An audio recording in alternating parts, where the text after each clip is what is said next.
Welcome back to the Ben and Bergs podcast. Today, we're missing Ben, your favourite high school dropout and founder of Collective Shift. And you're with me, Bergs, your favourite MBA and COO of Collective Shift. And today, we have something very special for you. This is one you're going to want to strap in for with two of my favourite people. First up, we have a lady who is a plastic surgeon by trade, WA's first female plastic surgeon, director of the burn service of WA since 1991 at RPH, PMH, FSH and now PCH, the director of the Fiona Foundation, previously the Macomb Foundation, co-creator of Spray On Skin. 2003 and 2004, she won the WA Citizen of the Year Award for her contribution to medicine in the field of burns research. Australian of the Year 2005, 2024 Science Hall of Fame inductee. Oh, there's still more to go. Most Trusted Australia for successive years, 2005 to 2010. Recognised as an Australian living treasure, mum of 6, grandmother of 7, an absolute lass and one of my most favourite people, Fiona Wood. How are you? I'm very well, thanks. Exhausted after that, but all good. All good. You were the most trusted Australian for 6 successive years. 2005 to 2010, what happened? They just stopped trusting you. They stopped testing. It's all over. And with me as well, we've got a man I've worked with for 16 years, physiotherapist by trade, prolific researcher and publisher, current research fellow at the Institute for Health Research at the University of Notre Dame, previous director of the Burn Injury Research Node, previous research manager of the Fiona Wood Foundation, Queenslander, an absolute lad. Welcome, Dale Edgar. Thank you so much, Aaron. It's fantastic to be here. 16 years. Mate. We probably could have both got off on good behaviour prior to that, surely. That's it, mate. Some people get off early for worse charges. Now, a place I would like to start is, Dale, how did you and Fiona meet? Because I've not heard this story and I'm dying to hear it.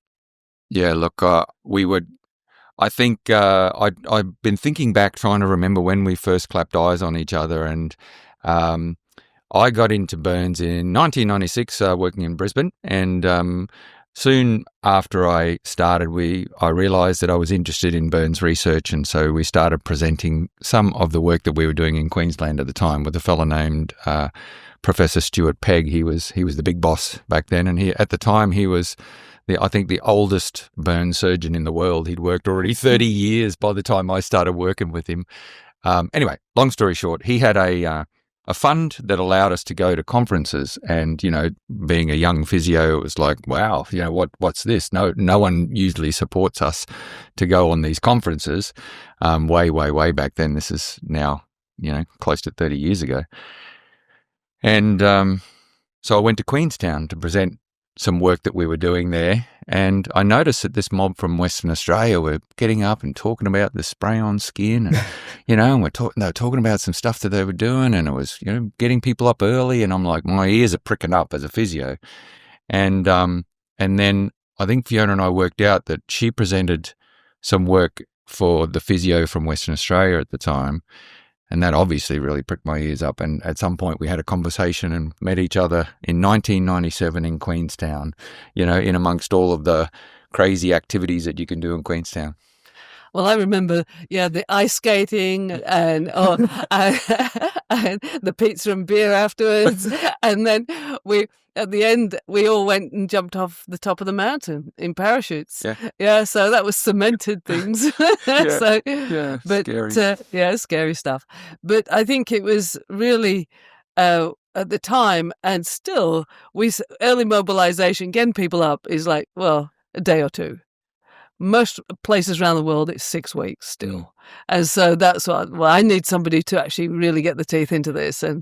And Dale was the person that did it. Yeah, so it was great. I had this memory, and this was when I was at Raw Perth, and I was very overweight, eating too many sausage rolls, and I was walking up the stairs, and we were like on level 11, so I'm just like fat and sweaty.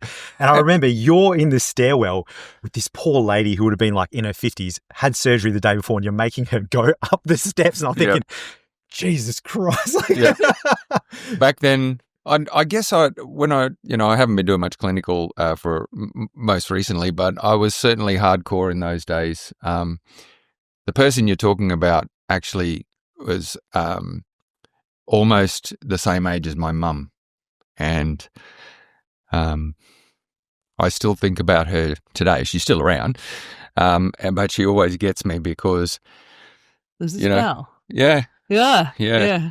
and she was someone who could have been my mum, and I think that was why perhaps I was so hardcore and trying so hard, was because this person, I could see that parallel, and obviously from the outside looking in, I probably sounded like a maniac, but but I remember carrying Val up the stairs.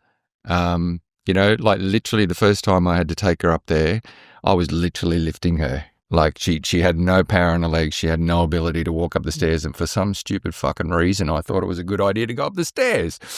Anyway, I did. And, but, within a couple of days, she was doing it on her own.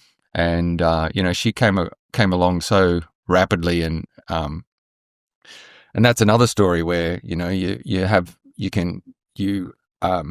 motivate yourself for future patients because you see someone get out of the hospital, go back to driving, see their kids get married, see their grandkids grow up and be born, that is what, burn recovery is about as a physio. It's actually getting back to that stuff.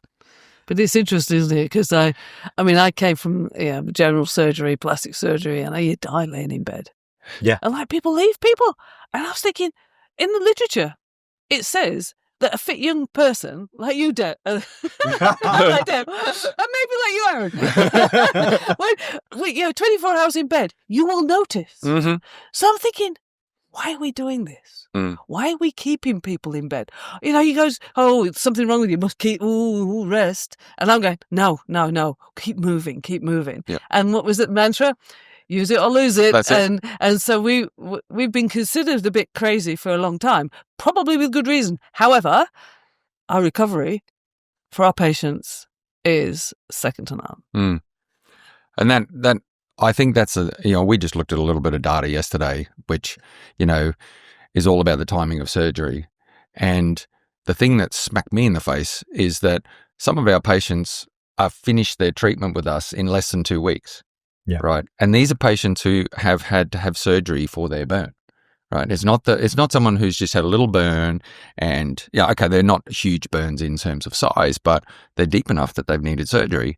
And, they're finished with our service, other than we check them a little bit down the track, within 2 weeks. And I'm like, that's up to 30% of our patients who need surgery, no longer need treatment, like dressings and other treatments, within 2 weeks. I mean, that is phenomenal. When I hadn't actually started to compute that until I saw that in black and white yesterday.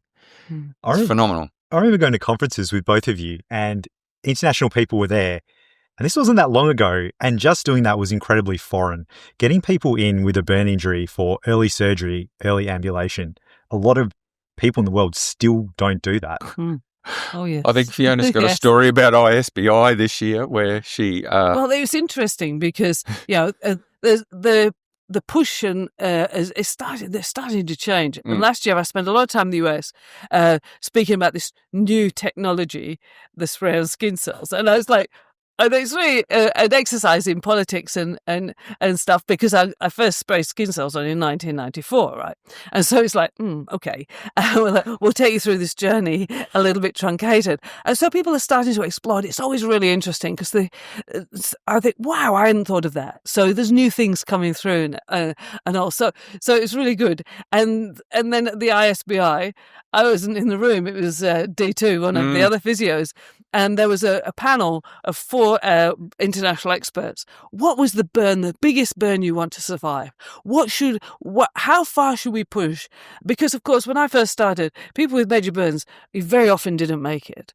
And if your age and your body surface area involved in percentage was greater than 100, the chances were very low. And so we've rewritten that. And people, like we were just talking about, 80% body surface area burn, and we're talking nearly 30 years later, she's still going, yeah? And so stood back from that, they were asked, what's the biggest burn you want to survive as an individual, having you seen what it's like for all these people who are burnt? And then when they decided on a number, the the facilitator said, and where in the world, anywhere in the world, would you want that treated? That burn of that level treated. And all of them said Perth. But then you've given us such a hard time for so long. And but you all want to come here, get sprayed on, get out of bed, on the Fitball within 24 or 48 hours, in the gym, in front of the mirrors with all the imaging and imagery, I should say, and all of our ideas. Oh, it's all right for you, but what about your patients? Yeah. This is amazing. The most isolated capital in the world has the best burn care. And I'm going to call it. Come on. Okay. Top few percent of burn care. Yeah. Can we say that? Yeah, okay. All right. Yeah, you got to at least cop that one. It's a small world. Yeah. That's the problem. Yeah. And you've been an innovator for a very long time. You always want to change things and improve things. I remember you telling me, Fiona, that the day you stop trying to make things better is a day that you should retire. You should always try and continually improve. And you've done so much just within burns and so many other areas as well. And I want to know sort of where does that drive come from for you? What is it within you that really, applies yourself and tries to make these things better every day? I think it's a question that's impossible to answer, I guess. Things like motivation. I've said many times, I don't know what motivation is, but I know it's contagious. And I know connecting with people like you guys means we're in this together. We've got this vision. Let's just keep going. And on the tough days, when you've got a team like that around you, then the tough days are less tough. Yeah. And so you keep moving forward. But for me, I guess I was brought up with the idea that you could do anything you like. You just work hard enough. And so I bring to the table a capacity to work. And that's right. Okay. Then the next question is, what are you going to do with that? And so many people say so many things. You kidding me? No, I don't believe that. And I remember as a youngster thinking, that doesn't sound right to me. And I'd go and I'd find out other ways. And so right from the beginning, I was never a believer, if you like. I was never a follower. Because if that doesn't sit right, that doesn't sit right. End of. I've got to figure it out.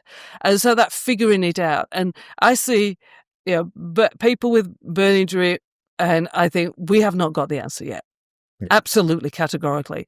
We have changed the paradigm. We've shifted those, but it's some big changes, some small changes. We're just being relentless and pushing and pushing and pushing.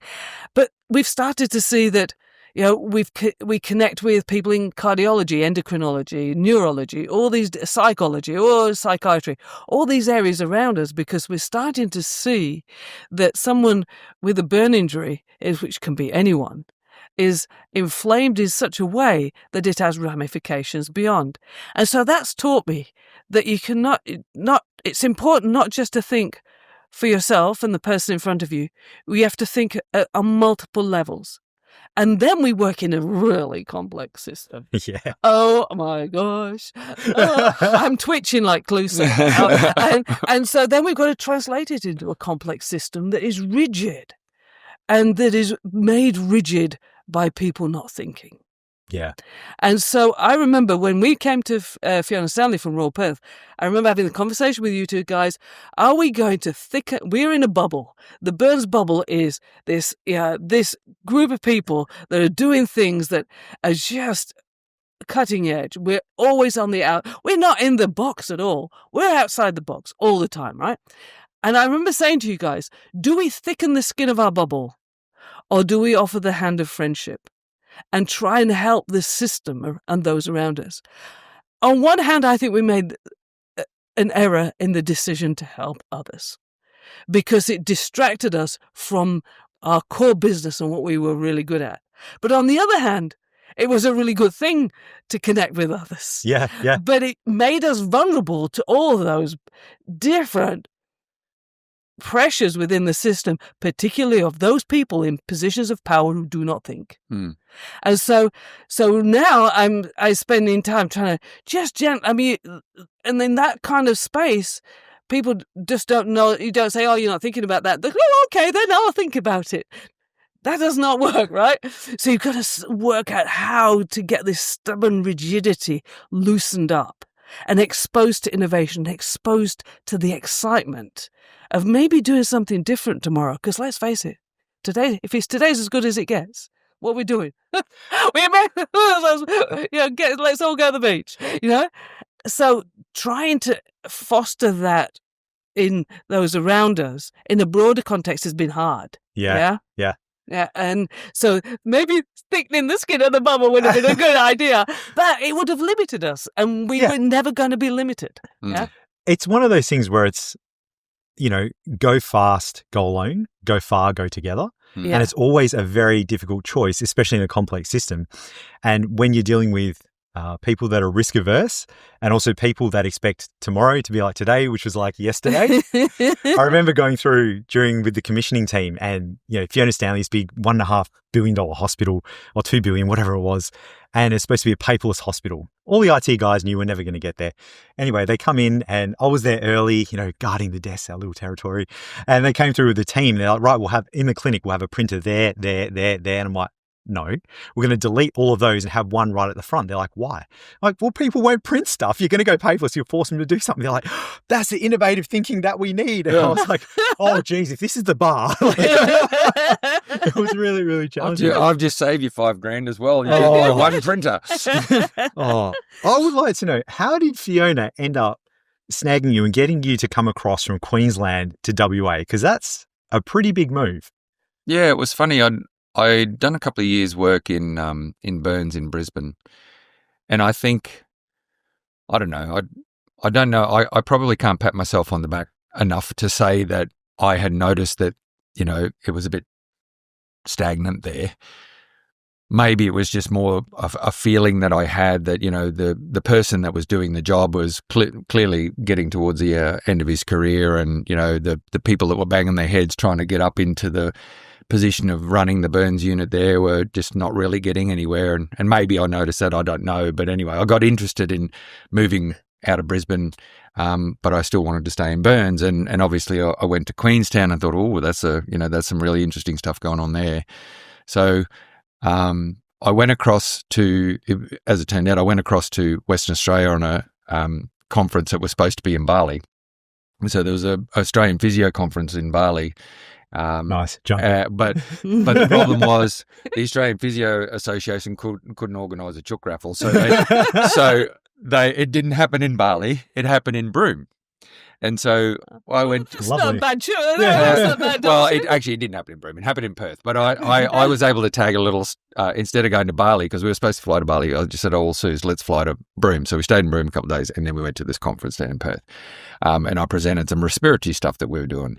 And I came in and visited the Bergs unit, and I must have met Fiona at that stage, and it was like, yeah, this is where we need to go. So there was jobs in Tasmania and there was jobs in Perth. And yeah, at that time, this is about back into 1997, going into 98. Yeah, we just up stumps and came across and said, we're working in Perth, and I started in plastics, working in as a physio in plastic surgery, and that obviously at the time was plastics and Bergs were together. Yeah, and then I guess a few dominoes fell my way, and I ended up as a senior in Bergs basically. So went from working in plastic surgery, which had a little bit of Bergs activity, and then I ended up as a senior in Bergs, and that was about 1998, back into 1998 or going into 99, I think. And and then it was throttle down from then on. And I ended up working at the Fiona Wood Foundation because of you. Yeah. So you worked next to my mum, who was in the hospital. She was on the adjacent ward, and she heard there was a job. I was like quite happy having like a few month break, after I did one role in health, and I kind of had a break. I didn't really like working where I was working. And she's like, nah, you're not going to be at my house and do nothing. You have to get up and go. Got this data entry job 3 days a week. Great. It's like, whatever. Go to the hospital wearing my ill-fitting suit as a 22-year-old. Debbie was there. She greeted me and said, oh, Fiona will be up shortly. I'm like, okay, whatever. I'm just doing this for my mum. Sit down. And then traditional Fiona style, rolling late, but you're wearing scrubs, so it's super forgivable. You're like, these hands save people. I was in surgery. And I remember looking at you going, holy shit, that's Fiona Wood, because I knew because of the Australian of the Year. And anyway, we ended up having an interview. We nerded out about data, and then I was hired after that interview.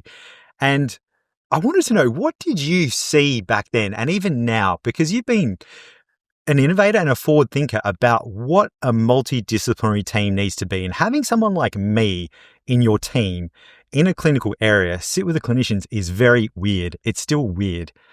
It's way ahead of the wave. It's weird, but it shouldn't be. And I did it because your mum told me to. Classic. But you got to get it from the computer games. But I absolutely could see, and it's breathtaking to me that we're 20 years further on, nearly, Yeah. and every team needs data capture, data management, data analytics, data prediction, machine learning, cognitive offloading with AI. I mean, it's so obvious to me, and it was obvious back then. Outcomes. We've got to measure these things. We've got to actually have these things in place. And so when we got the funding from Microsoft, and you built the Bergs information management system with them, we have now, like the data that Dale was talking about, we're looking at yesterday, thousands upon thousands of people. We can actually see the impact of what we do. And then we've linked it with our biobank and specimens and things. And then we can actually see the differences between individuals and their trajectory of healing and what influences that. So we're still pushing right in front of the wave, but I don't know how people can even begin to think about how to have a health system that is, data-driven, that's evidence-based, without people like you. So it boggles my mind, and it was very obvious that, and I'll tell everybody, I was the crash dummy, because the deal was, if I could use this system, anybody could use it, because I was my age demographic, and I don't like black boxes. I want to know what happens inside, and I had to just let it go, because this black box is going to tell me something, and the person who knows about what's in that black box is Aaron. My kids used to say, should pay you danger money. Hasn't paid. But even from a person like that, it was obvious to me. And so I'd still, sometimes I look around and I don't get why this is not obvious to others. Yeah.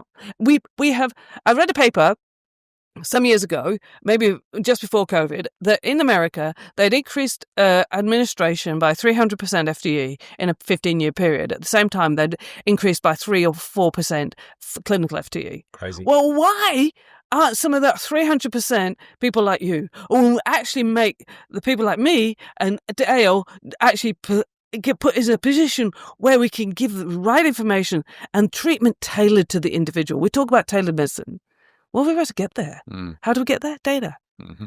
No, but not just data on a plate on the middle of the table, actually organised. Yeah. In a way that we can understand it. Yeah. So I remember this because and it was just so crazy to me because I've got an information systems degree, and I came into the hospital and everything's on paper. And this is kind of like, I understood, I worked in payroll for a few months. I understood that part of it, but I'm like, wait, this is not electronic. This is weird. And then you have someone that comes for a fellowship, highly paid person, and they're doing a research project and they're going through files and transcribing things. I'm like, this is just crazy. And it was insane. And just what we did with the Bergs information management system, being able to automate workflows and capture data, and then working heavily with you, Dale, with all of your long-term outcomes. So measuring people over time and seeing how they're doing on standardized tests, then putting that in a system, graphing it so a clinician can see it on a traffic light system. So when you treat someone in a clinic, you know which areas to actually ask them and go after. Because you have a very short consult. You can only cover so much. You ask them what's important to them, but there may be a glaringly obvious thing that they're not saying that'll give you that data, and it gives you the information you need to then treat that patient. Yeah. And, that's something that we're still developing even today, is being able to pop that stuff up, make it part of a natural conversation. Because I think the surveys, because we do a lot of surveys, survey items that give us cues for conversations. And I think that we probably, as a team, we don't even we haven't even leveraged that as well as we could have. It's all there. Our next step is that's the next frontier, because we talk about healing, early healing, rapid healing and healing the physical aspects of a burn. And I think we're well on the way to doing that, at an excellent level. But I think we've got our next frontier is actually being able to unpack the scarring in the mind, and how do we identify people who are going to not do so well early, and then put in place, wrap around them the things that they need to do well, to nudge them off a recovery pattern. Because we've got enough data now that we can talk about recovery patterns. That's the next piece of work that we're going to do this year, is really sort of try and identify those recovery patterns and profile patients, and then start to work backwards and say, okay, when do we identify someone who's not going to stick to our recovery pattern, which is the best we can get? And so that's what those systems are going to do for us. That's how I want to see them in the next year or so, working for our clinicians to support decision making, to support identifying people who aren't doing so well, because they don't always say that in front of the docs. No. They don't. They'll say a completely different story. But if they're filling out stuff independently, which is what our BIMS system, our Burns Info system does, it allows them to fill out stuff independently. They say quite different things to what they'll say to a human. 100%. The classic one, bringing up something with sexual function, that's very hard to talk about. But if it's there, you can broach the subject. You can say, okay, this area of your life. Seems like you're having trouble. Yeah, and it's an important thing, right? Yeah. But before we fall off the edge of the planet, we've realised that we've got we're in a unique position. One, because we've got so much data and we've got all these systems in place. But the other is we've been doing this for a long time. Yeah. And people in WA stay here. And so there's hardly anything in the literature around, or knowledge around, really long-term follow-up. So our next goal is to see how people go 20, 30 years. And so actually work out how we facilitate those people coming back and giving us that information. Because I think that is going to be the ultra-long follow-up. So is this something you did with Janine? Was that a longer-term follow-up as well? That was data linkage at the very high level. This will be dropping down and saying, how are you, each individual, all these years later? And link it with the health data, but in a much more granular. What's your life been like? And has it changed because of the burn? Because we know the physical scar. We know the psychological scar, but we've also discovered the physiological scars in your immune system, your biochemistry in your body, and that make you, some people, vulnerable. And so to really, I don't think anywhere in the world can do that. No, I We're don't think so. We're unique. So I'm going to throw it out there.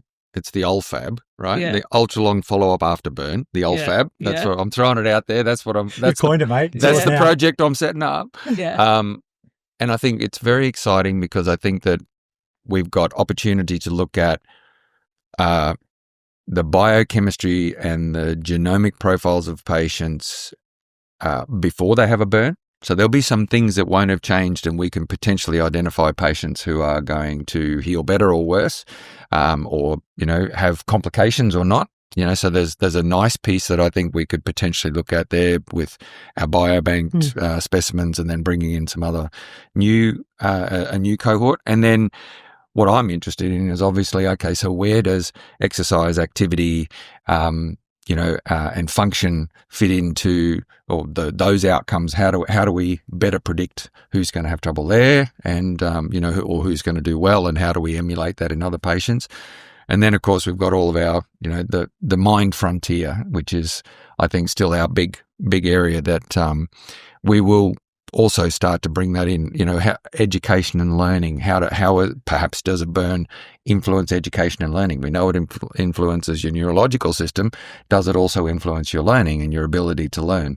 We don't know that. But we have opportunity to start looking at those types of outcomes, as well as our actual patient outcomes, the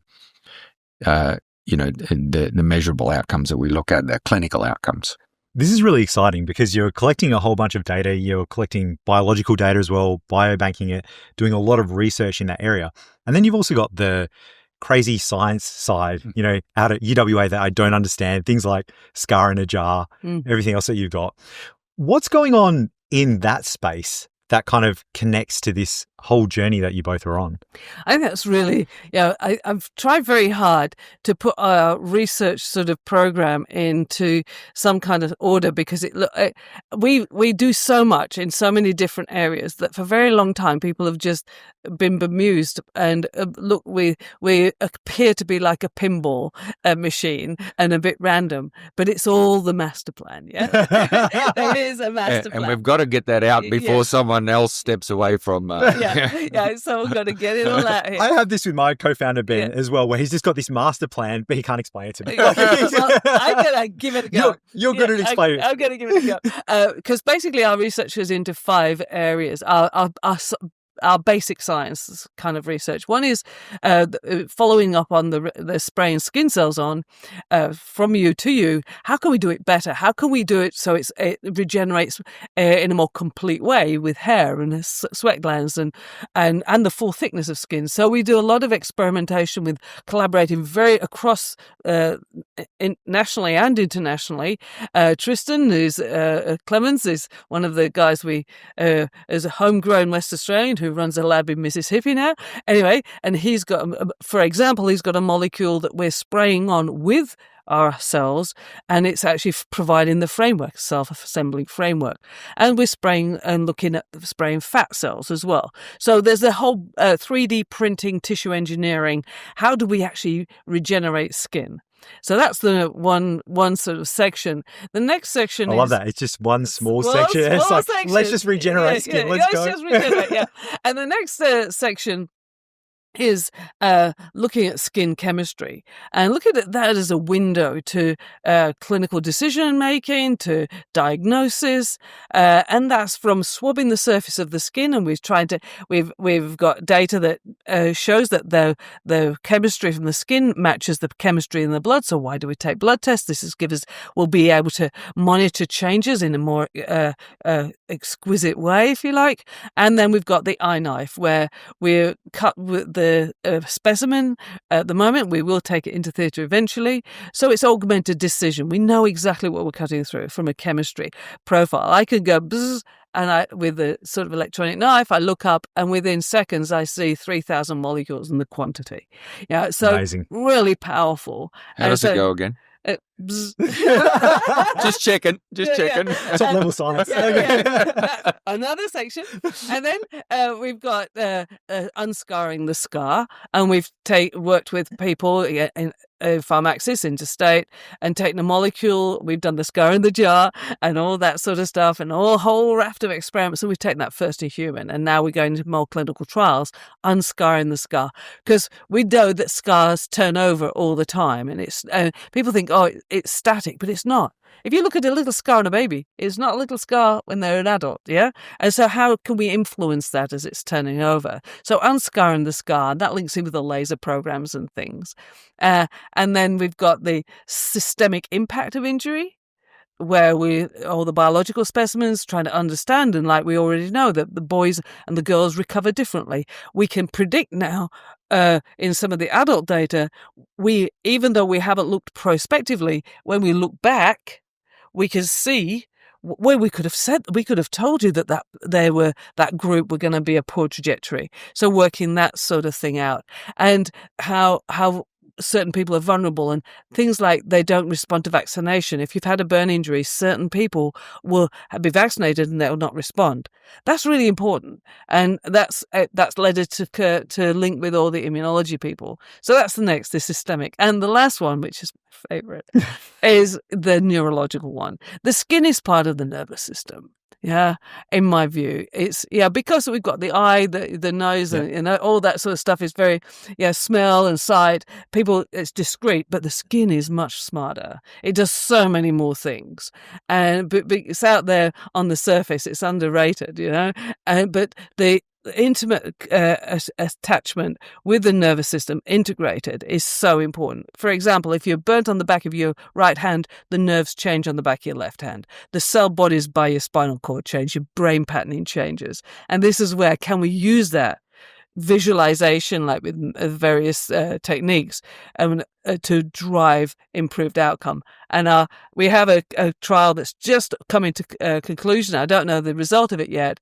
where we've used transcranial magnetic stimulation to drive improved outcome in our adult burn patients, and this is a randomized controlled trial with a sham. So stimulating someone's brain will change neuroplasticity, and in doing so, will they be able to improve their outcome functionally? It is out there. It is a really impressive sort of piece of work, and that's led us to work with Anne-Marie Valence, who's a Murdoch neurophysiologist with a special area interest in TMS, and to bring everybody together.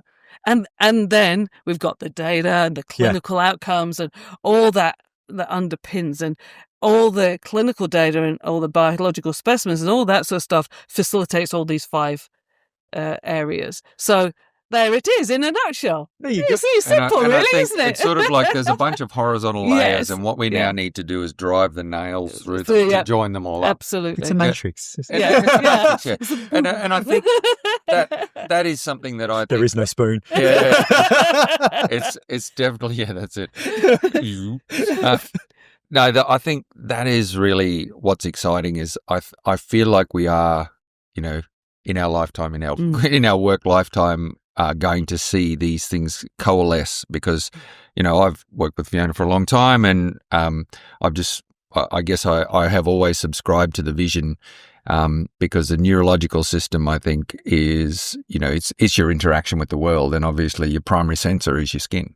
So it makes a lot of sense that we should be thinking a lot more about the neurological system when we're talking about healing and recovery from burns, because by definition, a burn injures your primary sensor to the world. And I think, we didn't see any appreciable change in the use of analgesics until probably 10, 15 years ago, where they started to actually think of burns pain in a different way because they thought, oh, it's a neuropathic pain. Well, obviously it's a neuropathic pain because you've got damaged nerve endings. Yeah. As soon as you have a burn, that's what you have. So, I think it gets back to that point about just thinking differently. We have tried to not put the blinkers on and not to be an echo chamber. And I think that, one of the greatest assets that Fiona has is that she's been able to network so broadly. And I think it's you're saying that is, or maybe it's your dad saying, accept all but blows, something like that. You say it much better. Refuse nothing but blows. So that's it. I loved it then. Yeah. And I think that it's been very exciting for me as a physio coming into that, into the team, but also into the opportunities that, that networking has afforded me. It's why I've got, some crazy publications in different areas. I've been the international awarded medalist physio of the world in burns. Of the world. Of the world. Oh, yes. my goodness. Yeah. Hey, shout that one out. Yeah. But I think that really has been what's exciting for me is that, I never envisaged, that doing really simple things like getting people out of bed would be almost like the flagship of what we're pushing out to the world in terms of physio. There's lots of other things that Fiona's team's pushing out. But that's really interesting. You say so it's the a simple thing. It's simple. It's not. But that getting somebody out of bed changes all their proprioception, their capacity to move, massive different swelling, a whole raft of different things, yeah? And so people have walked away from it because it's not easy. It is hard. Yeah. It is hard on a one-to-one basis. Yeah, but actually the concept is simple. Really? How you execute it is its challenges, but then the benefits are just extraordinary. And so it's like really pare it right down. It just sounds like, oh yeah, we get people up out of bed. But then you see a patient come from intensive care to the ward, and the intensive care guys come down, they go, they're walking, and you say, they'll go, yeah, they're going to the gym, and the intensive care guys go, oh, It's like, you what, mate?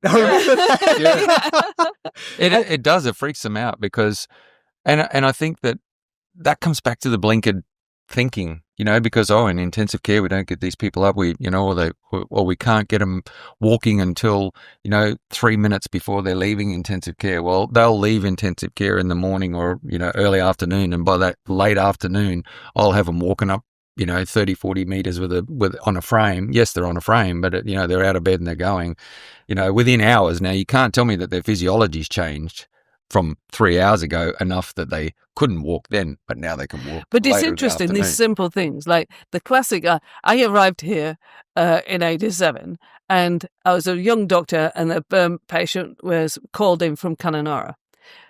That took that blew me away, because it took so long for the patient to arrive. And I was thinking, wow, because a lot can happen in that time. And so we started that program of sitting up. You're sick, you lay down. No, sit up. Because there's no one out in the bush that can intubate you, to ventilate you until the RFDS get there. So you've got to sit up, otherwise you'll swell up. And that simple thing. I mean, we've done lots of research around it now, and we absolutely know it's real. We ventilate a third of the number of patients here in WA than are ventilated in the eastern states because of that simple strategy that's now embedded in our we've had it in the teaching in Bergs, the burn management program teaches since 1994. And so if you got a burn, don't lay down, sit up, elevate. If your legs burn, elevate it. If your legs burnt, arms burnt, elevate it. And so the swelling, I mean, a lot of the work you've done, Dale, around the swelling and the control of swelling actually saves tissue. You save tissue from the collateral damage, then you get better quicker with less scarring. And it sounds simple, yeah? But executing that whole pathway has taken a lot of energy, hasn't it? Yeah. I remember even not long ago, well, first of all, in WA, what is it, 2.6 million square kilometres, 2.6 million people. Huge place, one adult burn unit, one kids burn unit. Yeah. It is absolutely crazy the amount people have to travel if they have a burn injury and they need to come and see you guys at the hospital. And I remember you saying, Dale, this thing sounds simple, right? Getting people up and moving. Adult burn unit, roughly 10 beds. You spend over 90% of your time in that room. You've had a major injury, probably lots of trauma, everything else, explosion, fire. Then they come and see you and you're like, get off your ass. We're going to get you in the gym. They're kicking and screaming and you're making them move because you know it's going to help them with their range of motion and get them back to doing the things that they need to do. Even now, I remember you telling me, this was maybe 3 years ago when I was still there, that it's such a difficult thing to do. People will give up because patients will refuse. They won't want to do it. They won't understand. But you are a guy that gets through to them. And whenever I walk past you and I have a quick look, like you're always smiling the most when you're treating a patient. And I want to know, like, what is that for you? How do you get them to do that? And what makes you keep doing it? Because that's a very uncomfortable, difficult thing. Yeah, look, I think it's probably why I've been, like, if I think about it from a 30,000 foot view, it's because I had to justify why I was getting people out of bed and causing them pain. So that was the first reason. That's probably been one of my motivators for trying to understand why we do early ambulation, what are the advantages and the benefits of early ambulation. And so there's that whole sort of part of my research activity that is about justifying why we ask patients to crash through the pain barrier, because they do, right? Yeah. There is zero chance that they will have zero pain. And the other thing that I guess I've worked a lot on is my script. So my script has changed a lot. Because the first thing we have to do for patients to allow them to get their head around busting through that pain barrier, because they have to get beyond it to get the benefit, right? So they do have to get through the pain barrier. It's really about de-threatening pain. And I defer to some of the greats in this space in physio, like David Butler, who's a crazy He's dude. He's a crazy and crazy. He's kind of our tribe. Yeah, I like this conversation because this is going from, it's a physical kind of response, a mental thing as well. And you're crossing from being a physio into another domain of pain and understanding and utilizing that to help these patients. Yeah. And I think that's probably been my greatest achievement in my own personal professional development, is changing my script so that I get people to crash through that barrier and not feel like it's coercion, because that is the thing. Initially, I think that's where that's where it was. It felt like coercion. It was, you're going to, we got to bring you through this. It was almost to the point of bullying. And then you actually start to think, hang on, there's a consent issue here. That's the first thing. The other thing is, it's like, I don't want people to feel like I've had to drag them kicking and screaming to this better place, right? I have to work out a way to get them through the barrier that they're perceiving, and pain is a very strong barrier. I had to get them, I had to work out a way that I could get them through that without them feeling like it was, that physio told me. And that's where my script has changed a lot. Because my observation is like, and the people you've taught, is that the patient comes up, I did that. Yeah. There's They're a pride. Proud because so you've enabled it's more like a mentoring than that really the coach whipping you, because they go, oh, I did that, because we know that the pain at the other side is less. Yeah, because we've observed that. We've observed it, we've measured it, we've published it. Yeah. And so, but if they're at the other side and they go, because Dale told me, it's very different from, oh, I did that. Yep. That straight in the back and like, oh, I'll come back again. Yep. And I've seen people come out of the Bergs unit fitter and more attuned with that whole exercise paradigm than when they came in. Not just once or twice. And that's because of that philosophy that you've fostered, that empowering the individual and making it them own it. Yeah. And I think, that really has to be the way we have to go forward with patients. Self-efficacy is, what I think will contribute to their recovery and the scarring of the mind as well. And we've done, Dr. Lisa Martin has started to go, to explore that area a lot more. She's in our group at PCH looking at post-traumatic growth and actually, can you be better after a burn? Because one of the things that I noticed many moons ago is that, okay, we lock them in, right? Patients are locked in. They're not going anywhere. So we've got an opportunity. And if you're someone who's come in with, some poor lifestyle choices or, some poor behaviors that, or there's some people around you that are encouraging you to do poor behaviors, well, we've got an opportunity to break that cycle. And what's made that harder is the pressure on beds and the speed at which we get people out the door. Yeah. So I don't know whether we're quite as effective as perhaps a few years ago when we had 10 or 14 days to actually change people's minds about the holistic things that could make their life much better after they were in the burns unit. It's almost like a reboot of the computer. You push did you turn the computer on and off again? Well, yeah, if you have enough time when the patient's not able to get out and smoke, not able to get out and take their drugs and alcohol, not able to be influenced by the people around them that were encouraging them to do those things or whatever else it is, all of a sudden there are a lot of opportunities for people to end up better off for the burn, And we're doing, I think that's almost like the way that we're approaching all of the other things that we've got our fingers into as well. You get a burn, but we've been able to apply our research and our findings in all sorts of places. And I think that's been exciting for me too, because that's the network that Fiona's built around it. Yeah. And what we've learned in burns, people think, oh, it's just a burn. It's an acute injury. Well, we know it's not. It's a chronic injury for starters. It's a chronic condition. And it has all of these other flow-on effects that, if we understand the mechanisms of all of those things, then perhaps we can fix a lot of other things, or at least make a lot of other, disease states better.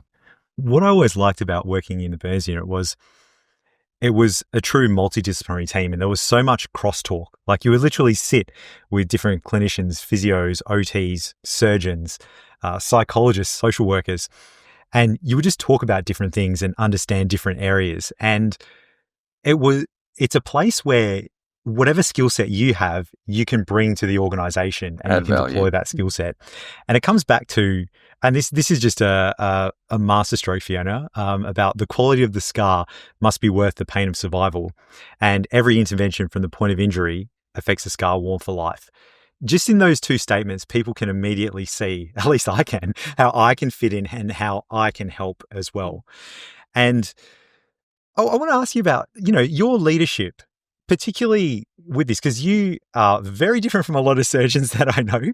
A lot of them are quite command and control. And I remember being in your office in Raw Perth one day. I was looking through your bookshelf, you were doing something on the computer, and you had these organizational behavior books and leadership books and a few other things. What kind of made you go down that path and kind of become this transformational leader? I don't know that I was anything other than Fiona at any stage, to be perfectly honest, because in my day we didn't have formal training in this leadership space that I think is exceptional now. But I think I've always been somebody who's interested in doing things differently and better. And it's obvious. You look as a kid at school, you look at history. Well, we don't behave like that now. Surely we learn something, so we behave differently. We've got, we don't put leeches on. Well, plastic surgeons do occasionally, and that sort of thing. So you see this progress going on around you, and with the light bulb or whatever it is, yeah. And so I was at a Quaker school where everybody has a voice. And so it's a very flat pyramid where everybody can contribute. And I came to the table knowing that there's absolutely no point in having a team and not listening. Because what's the point? Hiring experts and not listening to them. Yeah. We haven't had that happen before, have we? And I remember actually Janet Holmes, of course, saying there's no point. She knew she'd done her job when everybody in the room knew more about this area than she did. Yeah, that's the point, isn't it? Yeah. Because everybody, like all the nursing capability, the allied health, which is huge in our space, physio, OT, psych, social work, dietitian. Yeah, and so there's no point in sitting there and going, oh yeah, but I'll do this anyway. But equally, I'm a questioner. Yeah. And so people who fell away and didn't stay the course, were people who wanted to stick with the yesterday. Yeah. And so, for me, we've got to think about how to do our nutrition better, how to do our exercise programs better. Not because today is bad, but because we should be learning all the time. And when I came here and I met Harold McComb, he was a cleft surgeon, plastic surgeon, a really interesting man. And I remember him saying, the one thing you should always remember is to learn something every day. It doesn't have to be big. Some days it will be, if you're lucky. But learn something every day to make tomorrow better. And that was really stuck. I remember him singing in the operating theatre, looking out over the river in Bethesda. It was 1987, and I'd come halfway around the world, basically because I'd married a West Australian, sight unseen. I thought, oh yeah, it can't be bad. So clearly I'm a bit bonkers. Wait, sight unseen your husband or WA? I'd known him 3 weeks. WA, but anyway. A big 3 weeks. Yeah. And when you know, you know. Yeah. And he's looking over this, like, this is the operating theatre. It's like, I haven't got, like, where have I come, And that's, that's what I always, my image of Harold McComb is his exquisite cleft work, absolutely. But him singing, looking out over the river and turning to me and saying, what you really need to know, what you need to remember, I should say, is learning something every day. You're always doing that. You're looking for new things. I remember once you told me you were talking to an Egyptologist. And I'm like, okay. Yeah. Well, there's interesting things. I mean, what they did with the brains and stuff. Ooh, and silver. That would have been around silver and honey and antimicrobial stuff, as I recall, yeah. Yeah. And always talking to whatever the latest thing is, whether it's, AI, data science, some weird space thing, just to get your brain going. And yeah, and some of the interesting things like I say to the youngsters, file it away. The first paper I wrote was a model where I looked at the skin of sensation and demonstrated that with the tissue expansion, contrary to what we've been told, where everybody was said, oh, you won't feel it as much because the skin's expanded, you won't feel it. I'm like, that doesn't make sense because my pregnant abdomen I can feel. Anyway, and so I did a formal experiment that's in the British Journal of Physiology in the 80s because I measured it and it was untrue. There was neuroplasticity within the nervous system in the skin. Now, that was in the 80s. File it away, yeah? It took a long time to get back to that because I went through training and children and whatever. But that neurology thing, so filing things away. 2003, I read a paper from Ralph Martins on Alzheimer's. The protein in Alzheimer's is the second most concentrated is in the fibroblast in the skin. Is that why we scar? The fibroblasts in the skin clearing the protein. That's what we're measuring now with the skin chemistry. File things away. Don't lose them. Yeah, because you never know when it'll fall out of your head and be useful. Mm. Yeah, nothing's wasted. Yeah? And so this is the thing, like to have extraordinary, outcomes, you need extraordinary inputs as well. I remember Kobe Bryant, he was looking, I can't remember, he was doing something with basketball and then he was on the mental side, eventually led him to how seals and whales like interact, this like oddest thing. Yeah. And then he had this whole kind of thing about how he then interacted with players. And that is just one of the things, like always be curious and look outside your little, sphere of influence, your little echo chamber and seek things out. Curiosity, I think, is one of the, you absolutely hit that on the head. That is so important to keep our kids curious. If you're not asking questions, why not? Yeah. Exactly right. Now, if I would have asked you 30 years ago, and I ask you both this question, what would, science and medicine be like? You would have said, we'll have a back to tank in 30 years. If I was to ask you today, 30 years in the future, what do you think that burns, wound healing medicine, what do you think that will look like? What do you reckon? Well, I think physically we'll be almost at the point where you won't be able to see scars. I think that the reconstruction of the skin is going to move forward such that we will be replacing it, plus or minus regenerating it. We want to see regeneration because we know that that's going to give less scarring. So I think the physical aspects they'll be that much better than what we see now. I'm hoping that across the world we see everybody getting up early. That those simple things, doing those simple things well, will change the outcomes for people in places where there's a perception because we don't have any money, we're going to have poor outcomes. And that's something that I guess I've been doing some stuff in global outcomes, and it just boggles my mind that what we need in this in this burns unit in Nepal is a ventilator. And I'm like, except that you clean the floor with the rag that you've wiped the toilet out with, and you wouldn't get a patient out of bed for a week. There's things you can do. The simple things well. So I think I've gone a bit off piste here, but I would love to see early ambulation across the world. A lot of the physical problems that we see after a burn will be non-existent. That's what I think. And then, I think we've got opportunities to actually use an incident like a burn, because they rarely happen by accident. Yeah. As a general rule, it's usually people's behaviour that put them in the risk in the first place. So then, every time that burn occurs, there's some advantage that should be delivered to the patient in terms of their lifestyle or their the way that they approach life. Yeah. And so I think we need to not necessarily think post-traumatic growth is something that just happens. I think we need post-traumatic growth is our opportunity, and that's how we I think heal the scarring of the mind as well. And so we'll be that much further along in 30 years in that space. Absolutely. All right. Oh, wow. I was just sitting there thinking, okay, I'm going to go forward, but I was slightly crazy. When I was a med student, I was picked on a bit on the ward rounds because I stood out as being the only girl. And they put an X-ray on the board, and the X-ray, a chest X-ray, was full of ping pong balls. Wood, what's that? Says the professor.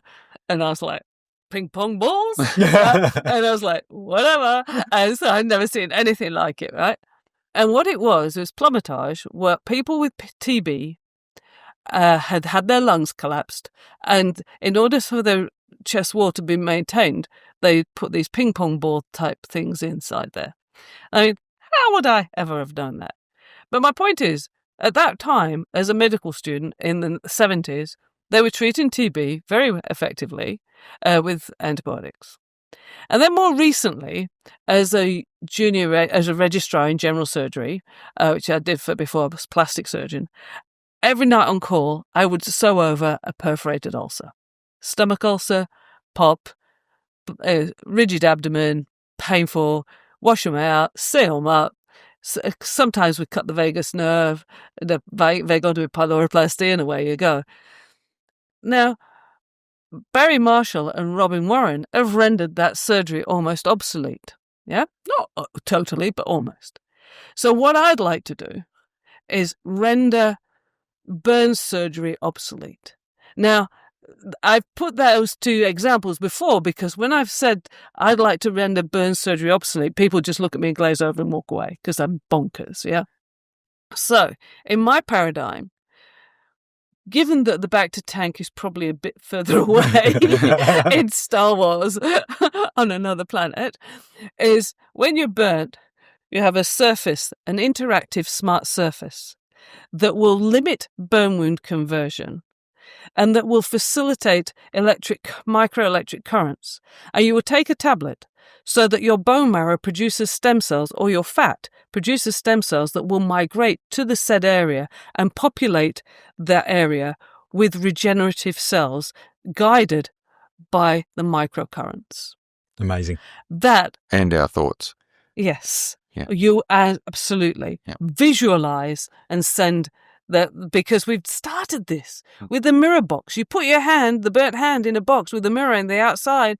You move the good hand, you get less swelling in the and you get better quicker. So that whole visualization, autologous cells, and retain the framework of the skin, and facilitate the cells to come into it to in situ tissue guided regeneration. And then I wake up. But will we see that in 30 years? No, but we will see it at some point categorically, and we will see it at some point because of the work we're doing right now. Because, like I say, we've done the mirror box, we do this, we do bits, and that comes back to chipping away at all these little bits and pieces, because I can see the big jigsaw, yeah? We can see that jigsaw. Just because you can't see it, Joe Blow over there, doesn't mean to say it doesn't exist. And as we get the pieces of the jigsaw built, then they'll be able to see it, and then that section will run with it. So that's what I'd like to see. Surgery is crude. Across the board in health, there's a problem. We'll cut it out, right? And then we cut it out, and then we get smart. We go, oh, maybe take a tablet for this. And then we get smart and, well, maybe we should prevent this in the first place. So that's the natural way of going, isn't it? From surgery to the physician and the sort of non-interventionists, and then to actually it'd be an awful lot easier if we didn't have this in the first place. And we do some prevention. Yeah. I remember you always saying that, where you're trying to, the whole team, their job is to do themselves out of a job. Yes. And you used to say, like, your surgeons back in the day, they cut them open, they let them do it. And like, oh, geez. That's what they will say. Like, they have these things called surgeons, they cut bits off each other. I was like, what? Yeah, were they crazy? But right here, right now, that's what we do. Because that's the best we can do. But that doesn't mean to stay, we stop there. We've got to think of the tomorrow. And like prevention. If we actually got up early, from an injury, but what about getting up early anyway? Yep. Going for a walk. Going for a run or I was just thinking, like, if you had your way, everyone would get up early and exercise. What would the world look like if everyone was It'd be spinning faster. Yeah, that's right. We just got to make them all go in the right direction. Yeah. Just get them speed up the day. I think one of the things I'd like to, this week, for some reason, I was thinking about it. Someone asked me about Ozempic. And, one of the things that I've heard, and I keep thinking myself, is that, okay, really to get the benefit of exercise, you have to do reps. right? Yeah. And if you don't do the reps, you don't get the benefit, which is where you're going with, everybody get up early and go and, do stuff. And look, I know I can do better in terms of how much activity and exercise I can do, but we all know what we should be doing. Now, what does Ozempic do to that equation? Because we all love a silver bullet. Yeah. We all love a pill. Yeah. Right? That's what we want. We want a pill. But what happens, because you can't take Ozempic forever, or maybe eventually they'll crack that nut as well and you might be able to take Ozempic forever.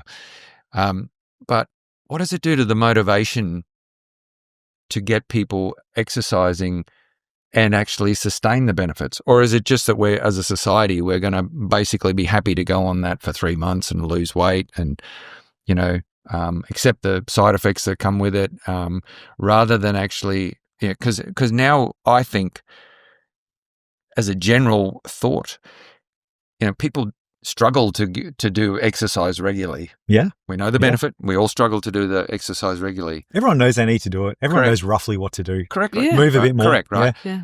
But what does Ozempic do, and that type of, drug doing to the motivation is that going to remove motivation across the board? That's an interesting question, because it's not just the motivation to lose weight. It's the motivation to explore, to remain curious. That's an interesting question. We should actually get someone to do some psych questionnaires on people who've been on these things for a week, absolutely, a month, a year.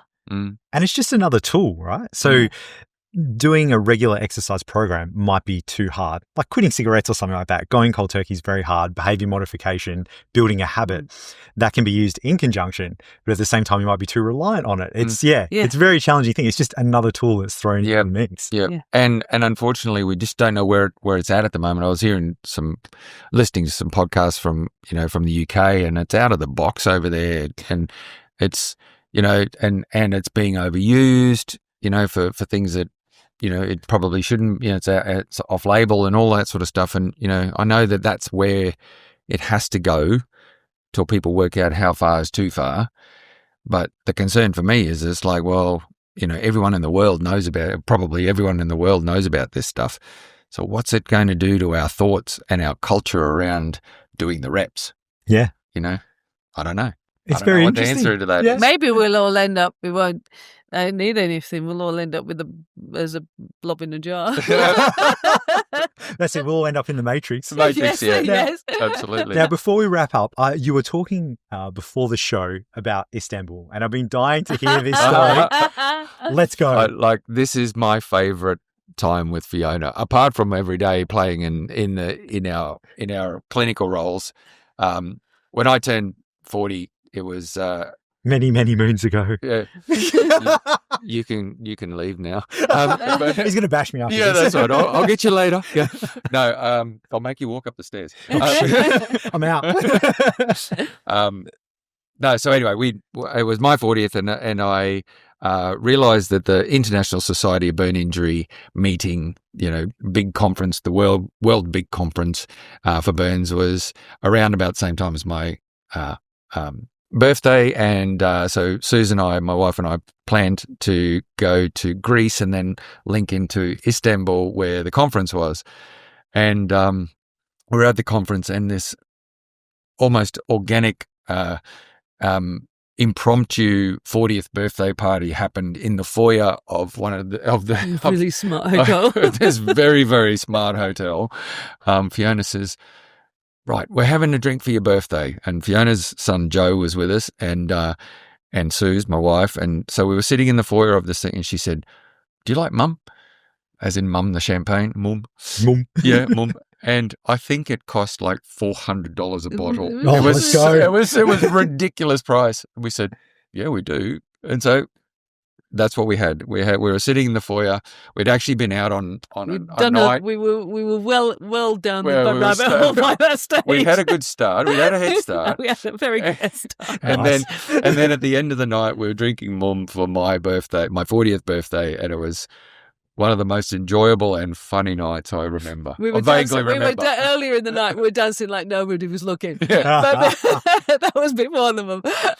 And my son did try and had difficulty. We left the next morning, and they had difficulty getting out of bed the next morning.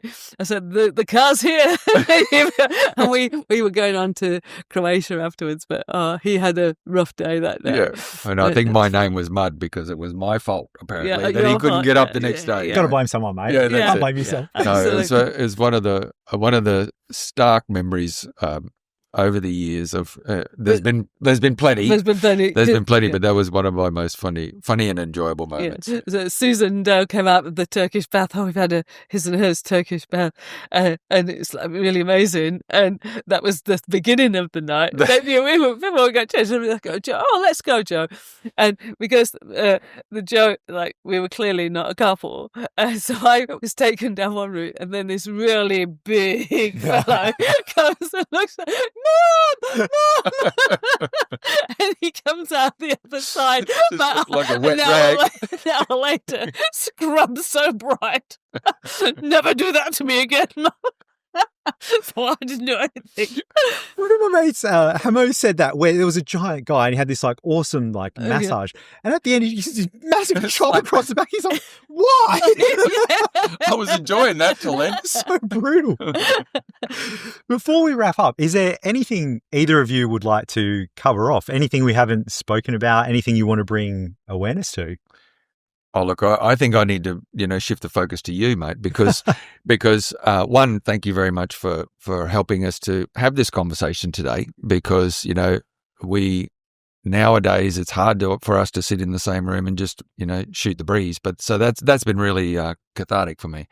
But I think the other thing is that I don't think that you recognize, well, maybe you do. I hope you do. I hope you recognize how much you brought to the Bergs team. And how much the facilitator, role you played over all of those years has led us to this place where we now have, a unique opportunity in the world because of our data. We've got mature data, we've got a lot of data. So it's long-term data, and it's also mature data, and that set us up for, I think, creating the legacy that I would like to create in Bergs, and I'm sure that Fiona would be the same. And it comes back to, I guess Fiona's vision of having you as a person in our team, and also I'm hoping that you can be proud of the fact that that you have played a huge part in us being where we are today as well. So thank you. Absolutely. I think, Graham, your apprentice, your Obi-Wan.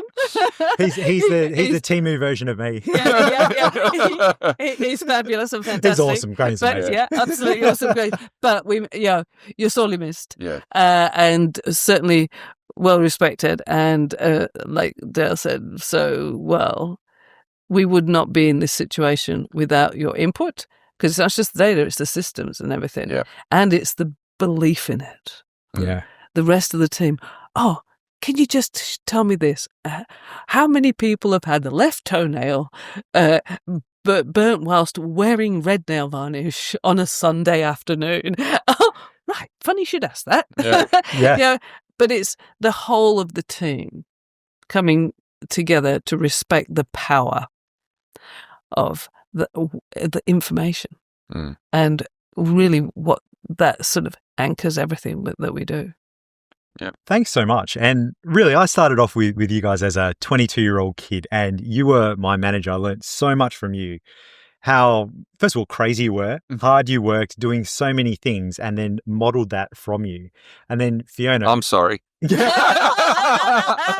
there's no off button. No one ever tells you that, right? Just keeps going, right? Yeah. And this is my tribe. Yeah.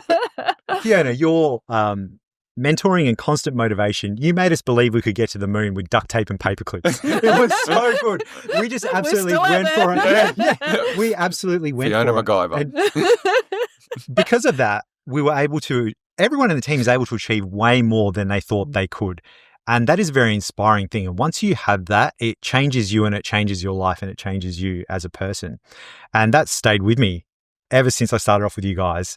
And it's just been an absolutely amazing experience. Well, now with us at this stage of the game, we're trying to clear the decks a bit because of all those ideas that are in our heads. We've got to cement them.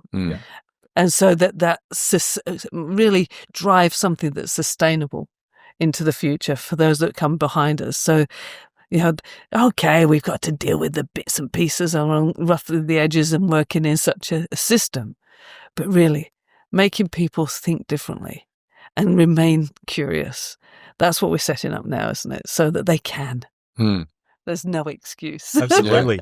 And before we close off, I want to hear from you guys. What is the ask? So you're in the Fiona Wood Foundation. It's a not-for-profit charity. You're doing a whole bunch of research. Whether you want to say something to any students that may be listening, any institutions or crypto guys that are able to fat bag and got it burning a hole in their pockets and they want to donate, what sort of things are you after and how can people get in touch with you? Well, it's dream big. Say the big thing. Go for it. I think we have been limited by our financial resource across the whole decades. However, having the foundation right from the word go, and I put assign my intellectual property in there and the books and all that sort of stuff. It's kept a corpus so that we can keep going between the highs and lows of competitive granting. But we've been able to absolutely doggedly stay at this table. And right here, right now, what we want to do is ask big, because what we for financial support, and absolutely students always welcome, but there is no off button. But we really need to be able to consolidate the ideas and embed the research in such a way that it can continue to be commercialized, can continue that innovation pathway, feed back into the foundation and be sustainable into the future. So really, money matters. Yeah. There's no two ways about it. The more we have, the more we do. And I love this quote by Tim Ferriss: "Life punishes the vague wish and rewards a specific ask." If you were to put a dollar figure on it, how much are you after? 35 million. There you go. Yep. That's beautiful. Yep. And for me, I think we need data scientists. Yeah. Yes. Because they're always the rate limiting step. And I'm not saying the person is, but our ability. This is a very important thing. So I'll just interrupt here, where a lot of research, in that research kind of value chain, it's the biostatisticians and data scientists that are the scarce resource. Yes. You can come in and volunteer your time to the Fiona Wood Foundation and help these guys accelerate their research. Absolutely. And, that it's always our rate limiting step in getting the information out there. And we love telling ourselves the interpretation of our results and that sort of stuff, but really we can't have the impact that we want to have unless we get it out there. It's got to be published, it's got to be printed, it's got to be published, it's got to be talked about. And I guess that's what part of today is about, is to try and get some of our information and our ideas and some of the things that we've done. We want to try and get that out into a different audience, into the social media audience, which is something that I'm certainly a Luddite. I'll help you out, man. Yeah. And so once again, I thank you, Aaron, for helping me out here to get me over the line. You've managed to smash me through that pain barrier into the other side. So you've learned something from me. There we go. Are you proud? Absolutely. The apprentice listened. There you go. Yeah. So look, data. Like if I was to say what our ask is, it's data scientists, biostatisticians who would love to put their shoulder to the wheel. We have so many different projects, so much data, so many different projects and research questions that, your point of view on those things, you'll find something that will interest you if you were to come and join us. And then in addition to that, we have a fantastic program over the next couple of years that I think we're going to really start to look at the outcomes across a whole bunch of different domains for humans.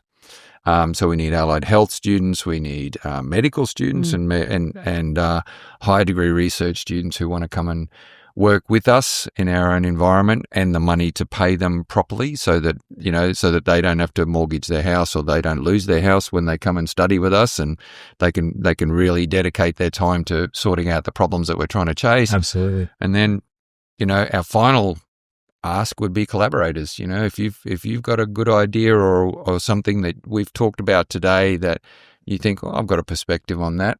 Come and have a chat to us. We've already said, we won't refuse anything but blows. Yeah, and I think that's something that I've learned very much from Fiona is one, I've been able to, I guess, see the vision and get behind the vision, but it's like, you just never know where the answer to that question and the piece that joins those the jigsaw puzzle together. There'll be someone's different perspective is the link between those two pieces that perhaps is, we haven't spotted, in our experience, but someone else comes and joins with a fresh set of eyes. Then all of a sudden you bring those things together and, we all gain from that. So collaborators, data scientists, HDR students, bring it on. Absolutely. Fiona, Dale, and sorry, you can reach them. Dale, you're on LinkedIn, probably fionawoodfoundation.com would be the best place to reach Fiona. If you've heard something in this episode that you like, or you'd like to be a part of it, or you see a gap in that little knowledge thinking, hey, I can connect the dots for these people, please do get in touch. Fiona, Dale, thank you so much. This has been amazing. Aaron. Awesome. Right. Thank you, mate. And thank you for listening, champions. Thank you, champions. All right. That was awesome. Should we do it again?